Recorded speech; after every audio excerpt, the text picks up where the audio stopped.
Hey guys, it's Faith. Welcome back to the podcast. I have a story to tell you guys. It's like business story time with Faith Mariah. If you guys listen to one of my recent episodes, I talked about having a really hard time while we were traveling with my mental health, that my medication stopped working and I wasn't able to sleep because we were in so many new places and I have PTSD and like all these things kind of came to a head while we were traveling. And it was like the best of times and the worst of times, right? It was like we had this amazing trip and so many once in a lifetime experiences. And then we had just really difficult, like really hard mental health things I was dealing with. And that's kind of where this story takes place. So we were in Montana visiting Matt's family, who's lovely. I got to meet his whole family. And we were staying in the apartment there, and I was working from Butte, Montana while we were visiting his family. But my mental health was really bad. Like I felt the most depressed I'd felt in probably years. My whole body hurt. I just felt so miserable. For me, depression is a very physical thing. Like it really just is painful in my body. I don't want to do anything. It was just really difficult. So I was in that funk. I had been invited to speak at this summit. It was called the Go-To Summit, Google Tools. And I just thought it was such a cool idea for a summit. It was different than kind of the normal song and dance I do online. And I was really excited to be a part of it. And like I thought it was sounded really cool. So I wanted to do it. I applied to be in it and got, approved to be in it and everything. And it came time for me to do my presentation. My assistant Kayla is like, your stuff is due. You got to record this thing. You have to do it this weekend. And I almost was just like, I can't do it. Like, I just feel so depressed. And I remember sitting at my desk in our apartment in Montana, just being like, I literally can't do this. Like, I can't do this. Like, there's no way I can do this. And anyway, I ended up hitting record, filming the presentation. I felt not very confident about it for a couple of reasons. Like, first of all, I'm in the middle of this depressive episode. My entire body hurts. Like, second of all, it was outside of my comfort zone because I'm so used to speaking about the things I talk about, which is, business strategy, 90-day planning, mindset, creating results, all those types of things. And this is Google tools. So this to me, in my mind, the story I had about it was like, this is a tech summit. I know this might sound ridiculous to some of you guys, but it's funny how our brains do this, right? And this is why I wanted to share this story with you guys. I'm going to walk you through what happened in my brain, and we can all learn from it. You guys can all learn from my thoughts and my experiences and what happened in my brain. And this is one of my favorite things about the mastermind is you can see other people get coached and learn from their thoughts and their stories and their experiences, right? So anyway, in my mind, I'm like, this is a tech summit. I've been invited to speak at a tech summit. And the story I have about myself is I'm not tech savvy. And I think that that is an old story, but it just goes to show, first of all, how sticky, especially identity stuff can be, like the way you see yourself, I think can be very sticky. And when I started my online business, I wasn't a tech person. I didn't know how to do any of this. I had had a job taking kids on 28-day wilderness camping trips as a wilderness counselor. Like, I didn't have a smartphone. I didn't have an iPod. I didn't have anything. Like, I didn't have a smartphone till like years and years and years after pretty much everyone had a smartphone. I didn't have social media. Um, I just wasn't tech savvy. So I had to teach myself all this stuff. And you guys know when you start a business, the learning curve is steep. And not only is the learning curve steep, then I'm like, I don't even know how to internet. So I had this identity that's like, I'm bad at tech. Like, I'm bad at tech. I'm good at the mindset stuff, but I'm not good at tech. I'm not good at tech. I'm not a tech person. And my challenge for you guys as you're listening to this is what's your identity, right? And how do you see yourself? And what are the stories you tell about yourself? And is that true? we always talk about in the mastermind, like, is it true or is it not? It doesn't really matter, but it's like, is it useful? And this was very eye-opening to me because I didn't even realize I had this identity still of being bad at tech. But the reality is I've been running an online business, a multiple six-figure online business now for years. And so I do know a lot about tech and I do know a lot about different things. Am I like gonna be a programmer anytime soon? No. Your girl's still like a life coach through and through. I'm still a social worker, right? In my heart, let's be honest. So I had this identity that's like, I'm not a tech person. I am bad at tech. And I had this other story too that's like, and this is a technology summit, right? And you just want to notice how our brains do this stuff because it reports this stuff like the news, right? It just tells you like, this is a fact. I'm bad at tech, and this is a technology summit. But it's like, is a Google Tools summit really like a tech summit? I mean, yeah, but like the tools are also simple, and the whole concept of it was to make the Google tools simple, not to be learning really high level, super difficult tech stuff, right? It was like to use simple tools for solopreneurs to run your online business, which I just loved that. I loved the whole concept of it. I thought it was like really brilliant and genius. It was a wonderful event and super well run. So I to circle back on all that, I would just say, how do you see yourself? And then what are the stories you're telling about the stuff you need to do in your business, right? I was telling this story that it's a tech summit and I'm bad at tech. And it's like, is that useful for me to be thinking when I have to record a presentation and I'm depressed? Like, probably not, right? So I had all this kind of resistance and stuff stacked against me. And I really almost canceled. I was almost like, I can't do this. I am sorry. Will try to find someone to take my spot or I'll try to make it up to you. I take commitments to that kind of stuff very seriously because we run a lot of events and I know how much work goes into them and I know how much you rely on speakers and people turning their stuff in and doing what they're supposed to do. So anyway, I ended up recording the presentation. I was like, just do it, Faith. Like, just do it, get it done. I did not feel good about it at all when I got done. I just felt like, ugh. You guys, sometimes I record stuff and I'm like, that was really good, right? And that's a fun feeling to have in your business where you get done teaching something or making content or saying something and you're like, damn, like this is really good. Like I'm really in it today. Like I'm really on one. Like I'm really killing it. But what I want to say to you guys is that's not my reality all the time. And I don't think that's any of our reality all the time. And I just want to normalize that as a business owner, that sometimes you get done and you're like, yeah, like good for me. Like, look at me go. And sometimes you get done and you're like, ugh, like, I don't know. And the whole point of this story is I want to offer to you guys,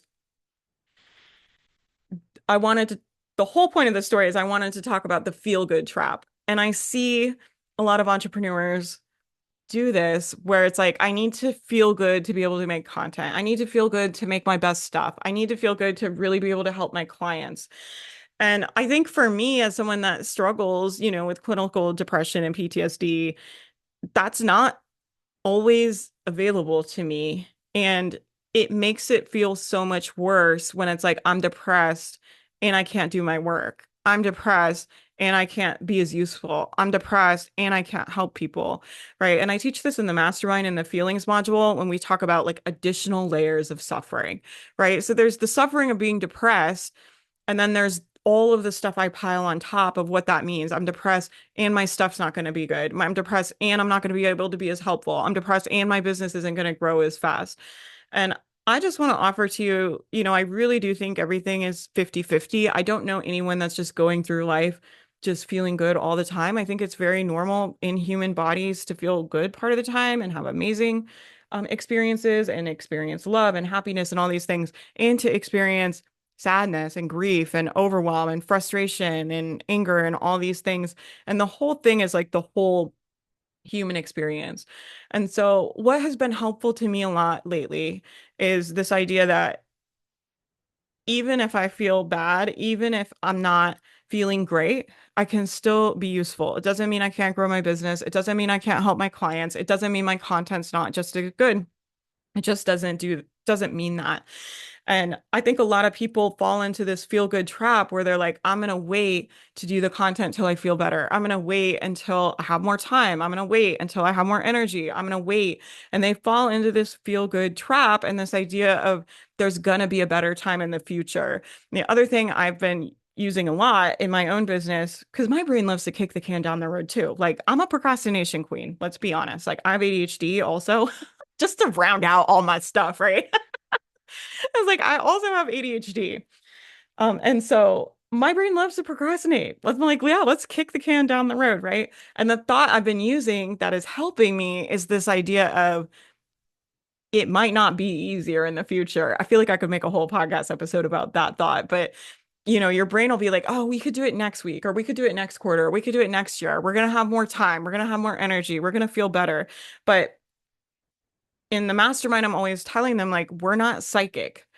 Like, we're not fortune tellers. I'm always like, if you're a fortune teller, you should just win the lottery. It would be a lot easier than being an entrepreneur, right? But we're not fortune tellers. So I don't know that next week my life isn't about to get way more difficult, right? That I'm not about to get migraines again, or something's going to happen in my family, or something's going to happen in my body, or something's going to happen where I have even less time than I have now. COVID's going to happen. Like stuff like that. It's like we don't know that there's going to be more time.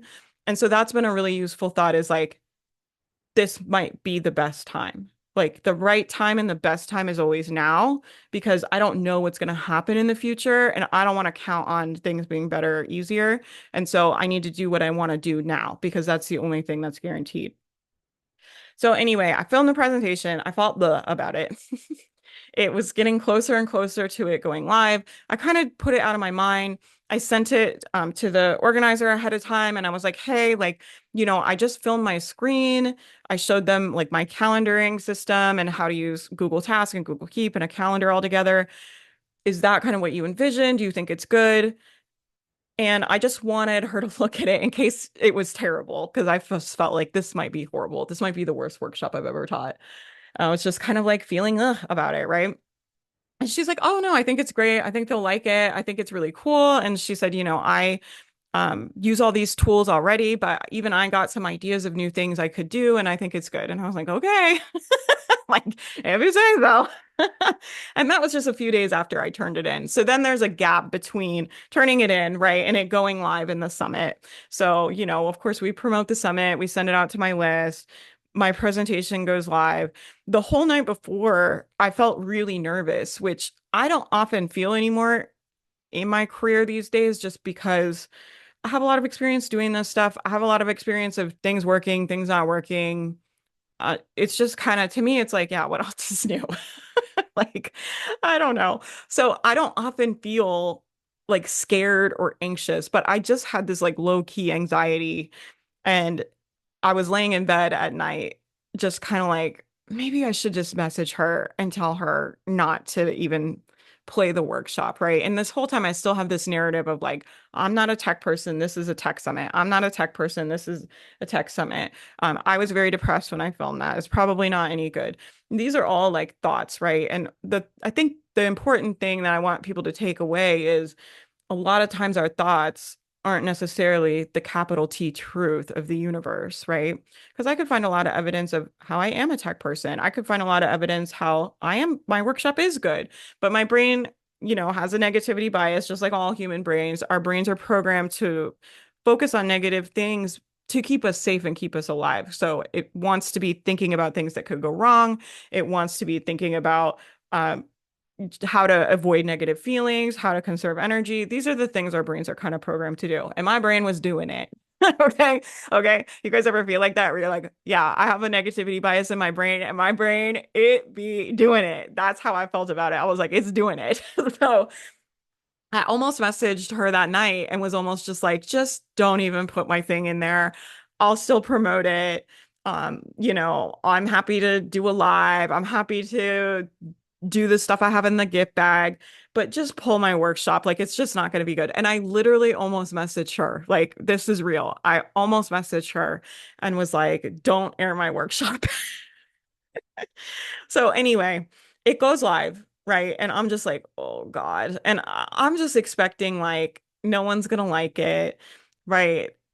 I was like, who cares about seeing your calendar and how you organize things, Faith? Like, why would anybody care about that? Everybody probably already knows that. Here's another one that I think a lot of our brains probably give all of us, right? Is like, oh, everybody probably already knows this. They're gonna think it's stupid, right? I'm like, I'm just showing them Google Calendar and and tasks and Google Keep and how to use them all together, right? And I'm like, probably everybody already knows this. I'm like, everybody already knows this. Faith. Nobody wants to watch you on your, I recorded my screen. I was like, nobody wants to watch like your system for how you organize your calendar. Like nobody cares about that.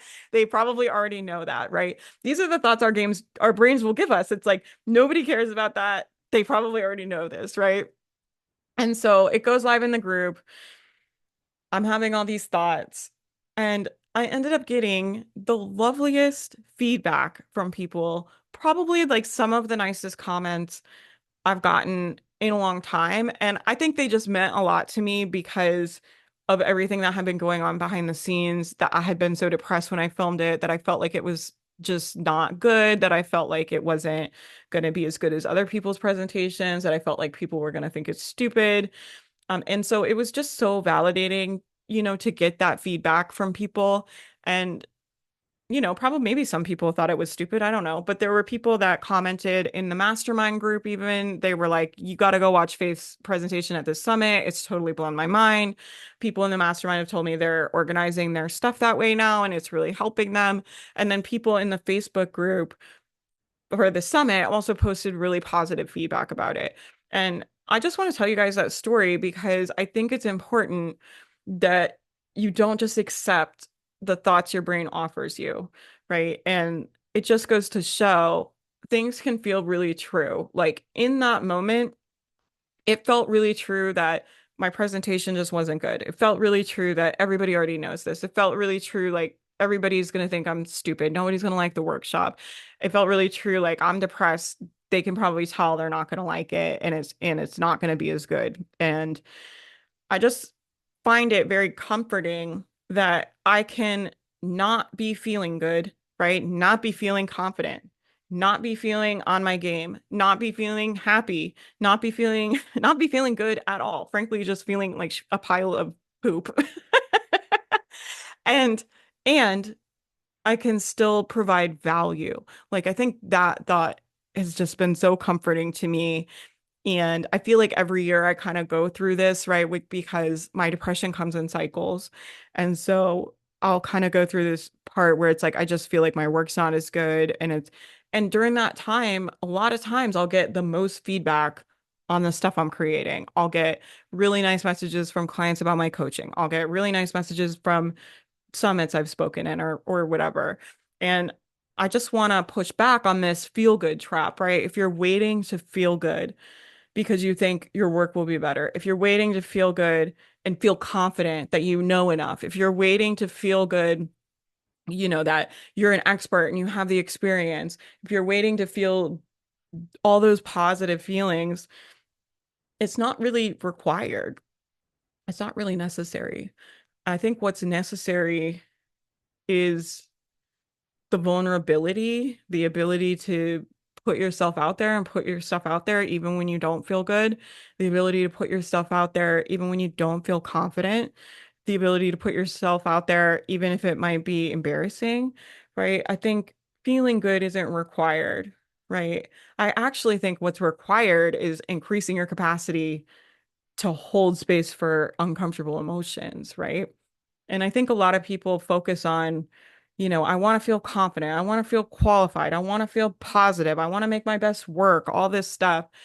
And it ends up creating the result of you helping less people, of you growing your platform slower, of you putting out less content, of you taking longer to hit the goals you want and do all the things you want to do with your online business. And so I hope that this story just makes you feel like it's okay. Like if you're not confident, it's okay if you don't feel like an expert, right? I've been doing this now full time, pretty, I do a lot, right? So we do a lot of events. I've been doing it pretty aggressively for years now. And, I usually feel pretty confident in the summits. I've spoke at a lot of them. I more or less speak on the same few things. And this was something brand new I had never talked about, I had never taught. And it also opened up like a whole new line of possibilities. Like I have so many ideas now because this concept and this block I had of like, I'm not a tech person has been removed. I've had so many ideas for things I could make for the YouTube channel, just showing you guys how I do things and showing behind the scenes of the business and showing how I organize things or how I stay productive. And I love that kind of stuff. And I've never taught any of it because I had this story of like, I'm not a tech person. And I just think like, I don't have to be a friggin' coder genius to show people how I run my online business and the tools I use and the things I like about different tools and all this stuff. So it just made me really excited, honestly, for the business again. It felt like very inspiring. Like I felt like there's a whole new avenue of stuff I can share. I have been wanting to have a YouTube channel for years, but I never felt like I wanted to do like face to camera, like, and I never really wanted to do like vlog. And I was like, what is this YouTube channel going to be? And I was like, maybe it's just business tutorials. Maybe it's just behind the scenes of the business. And that to me, like, it also goes to show the things that are the easiest for us are still really valuable for other people. Right. And so because I had this concept of I'm not a tech person, everybody else is more techie than me. Right. This was my story.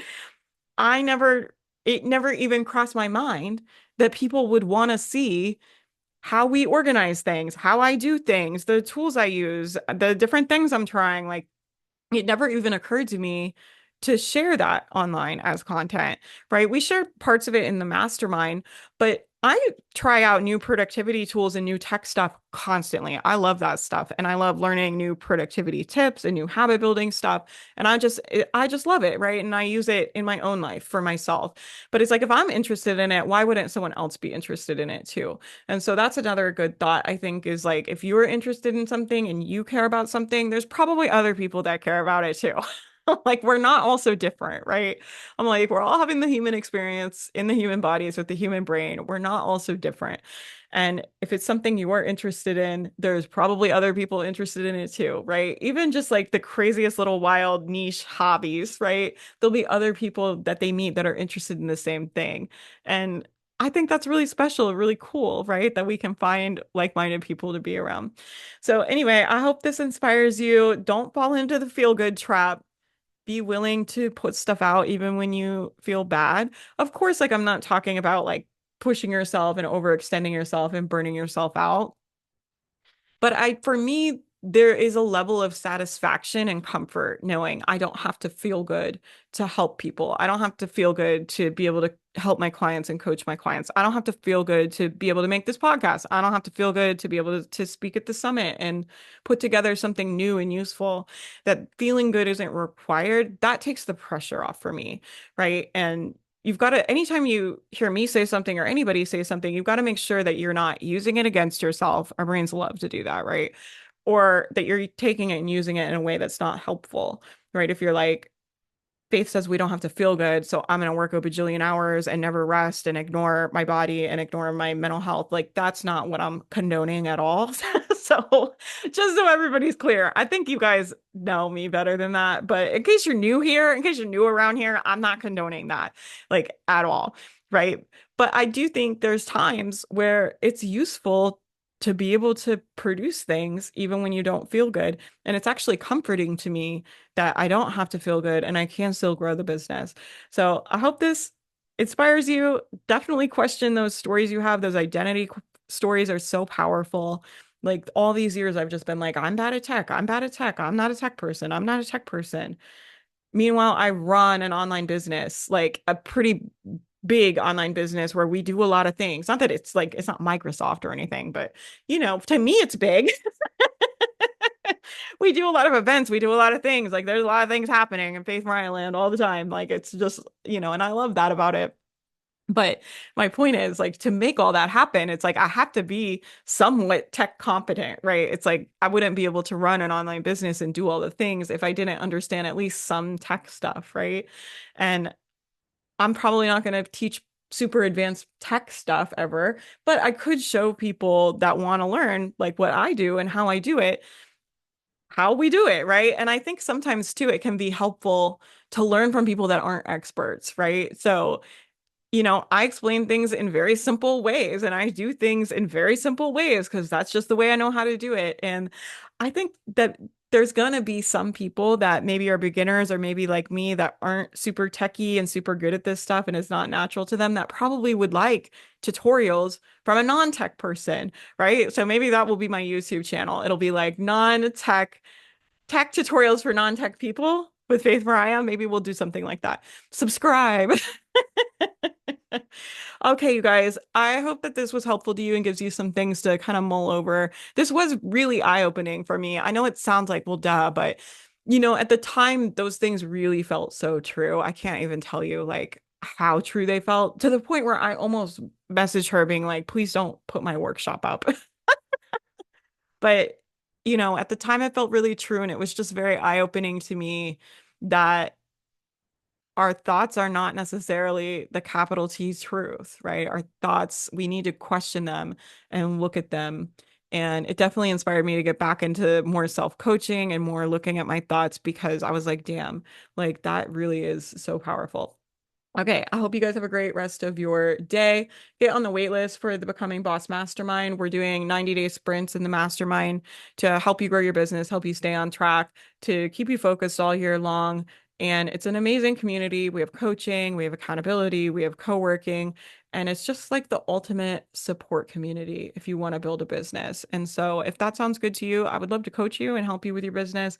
Definitely get on the wait list. Doors are closed. We'll be opening them again at some point. And if you guys are listening to this, I'm launching a new personal development brand. So this is something I'm just going to kind of build up over time, but we're going to be doing 10-minute life hack tips every week that are high impact, low effort. So it's just easy things you can add into your life that have made a big difference or can make a big difference.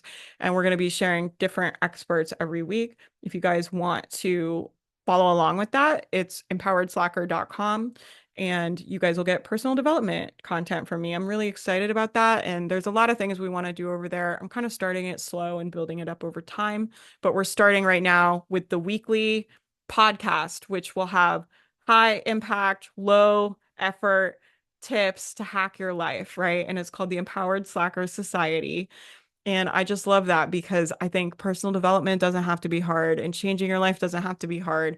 And yes, we're all going to struggle and we're all going to have the ups and downs, right? But a lot of the stuff that makes the biggest difference is simple, right? Like I started drinking more water. I swear to God, it's like changing my life, right? It's like there's simple things that can really increase the quality of your life. And instead of focusing on all the huge things you want to do that you don't have the capacity to do right now, it's like start where you are, start simple. And I really just want to make personal development accessible to people and make it them feel like they can do it, right? And so that's what the Empowered Soccer Society is all about. I'd love to have you get on the email list. We'll email you when the podcast drops. And like I said, we're doing new short 10-minute podcast episodes, high impact, low effort. Okay, that's all I got for you guys. Thanks for hanging out. I'll talk to you guys next week. I'm going to be doing more solo apps, so I'm excited about that. And I'll talk to you guys soon. Bye, guys.